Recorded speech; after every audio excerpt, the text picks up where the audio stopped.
Next, we need to add 8.5 milliliters of the glacial acetic acid, and I'll add this to the isopentyl alcohol that I weighed out.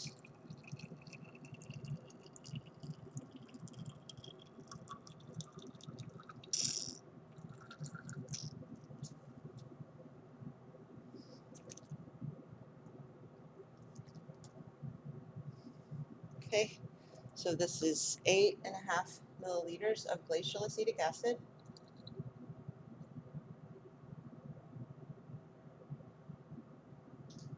And 1 milliliter of concentrated sulfuric acid. The sulfuric acid is very corrosive, so you want to be careful to avoid touching it. This is a marked pesture pipette so that I can measure 1 milliliter using this pipette. And I'll add this also to the round bottom flask.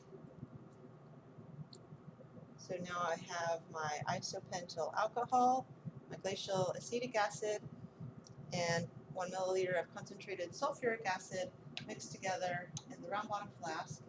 So now I'm going to attach this to the condenser, and I'm going to heat this to reflux.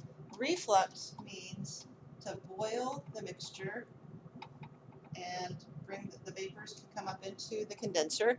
In the condenser, the vapors will turn back to liquid, sink back down into the round bottom flask. So I have the condenser hooked up to the water. The water goes in at the bottom, it goes out at the top. And I'm going to turn the water on very slowly because I don't want my hoses to pop off. Okay, so the water's flowing through the condenser.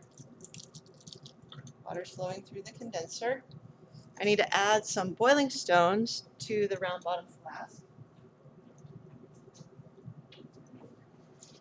So these are acid resistant boiling stones, and I'll add a couple of these acid resistant boiling stones to the flask.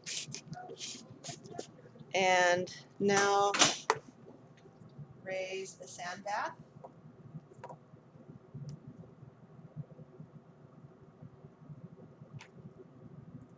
And turn on the heater. So that will heat the sand bath. And we'll heat it to boiling. Let it boil for an hour, 1 hour, and then we'll analyze our product.